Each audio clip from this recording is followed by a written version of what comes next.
watching. Subscribe.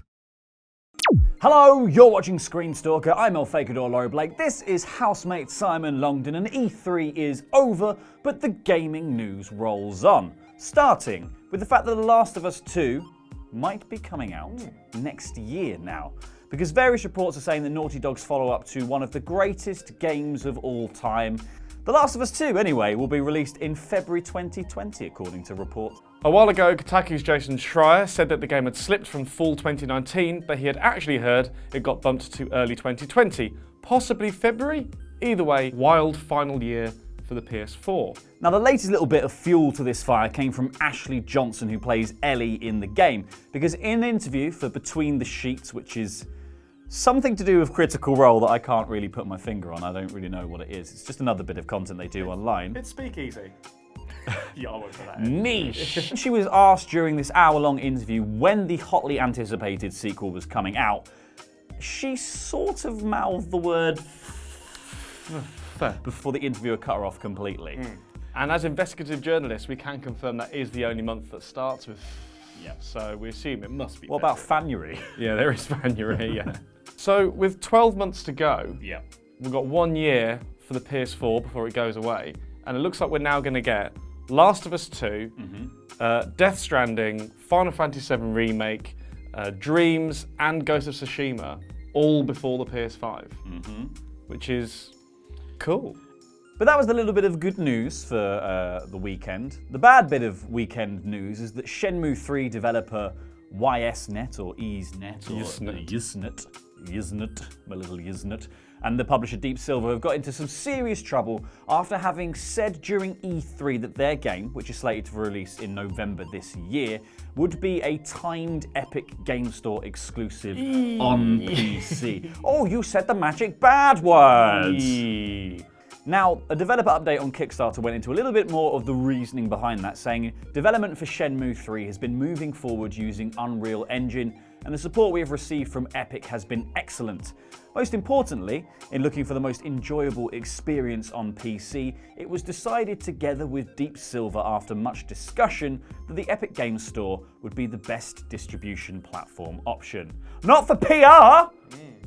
Best distribution platform option is one of the worst ends to a sentence I've ever heard. Yeah. I mean, I'm here and I still really dropped off. So lots of people aren't happy about this. A lot of people pledged money expecting to get the game on Steam, and they're now going to have to download the Epic Games Store. Another widget. It may seem like a bit of an easy fix, I guess, to just download another free client, but you know, they were promised something, and now because of business reasons outside of their control, the thing they kickstarted is now going to be not necessarily quite what they were promised, which is not that cool.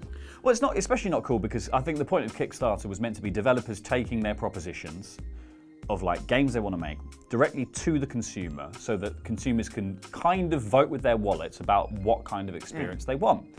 And the Shenmue 3 Kickstarter was out before Epic Games Store even existed, so it said it was coming to PC, which means Steam. It has a Steam page.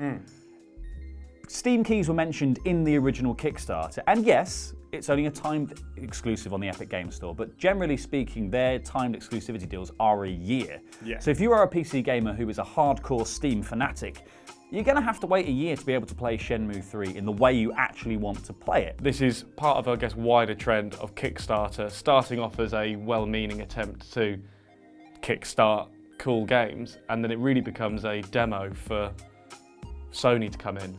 Yeah. And and publishers and players to come in and actually take on the game and then do what they were always going to do with it. It's basically just putting the cost on us as players to fund the development of games to go get the deal that they wanted to get anyway. So Absolutely, yeah. It's not. It was meant to be about moving out from under the yoke of publishers who were going like, finish this now, take shortcuts, don't put the... Who weren't going to make the game. Yeah, who weren't going to make the game. So we've now paid for that to happen. Yeah, so we basically paid for the sales pitch. EaseNet responded to a fan on the Kickstarter page, and they said, "We apologise for the sudden change in platform. However, refunds will not be granted for this change." They're not sorry, they're just sorry they got caught. But I guess this kind of comes down to, you know, what consumer rights have you got funding a thing that you have no ownership of and doesn't exist yet? Yeah. Apparently, You don't have any. Well, you're an investor, so I guess you don't get any of your, you don't get any of your investment money back. Well, I guess the key thing is you're not an investor. There are some Kickstarter platforms where you are an investor. So if they choose another platform, everyone who pledged would have been getting point percentages of the company would technically be shareholders, and therefore this is the sort of thing that they could actually be sued for. Yeah. But Kickstarter is just basically your mate asking you for cash. Yeah. And if they choose to not do the thing with that cash, well then that's kind of on you, unfortunately. Yeah. So the fallout from this is that now EaseNet have had to issue another statement to address the concerns coming out of E3. Was that pithy reply to a fan not enough? Yeah, yeah. They said, "We want to make sure that the backers are aware that we are listening to their concerns. We kindly ask all of our fans to have some patience. We are currently at E3 demoing the game and need to get back to our respective offices to assess the situation and together find a way forward to justify the trust you placed in us. Thank you for your patience and support." Thank you for watching. Let us know what you think about the Shenmue 3 controversy in the comments down below, and click the videos over there to watch more awesome ScreenStalker content. I've been Elfakador Laurie Blake, this has been housemate Simon Longdon, and remember, we're watching.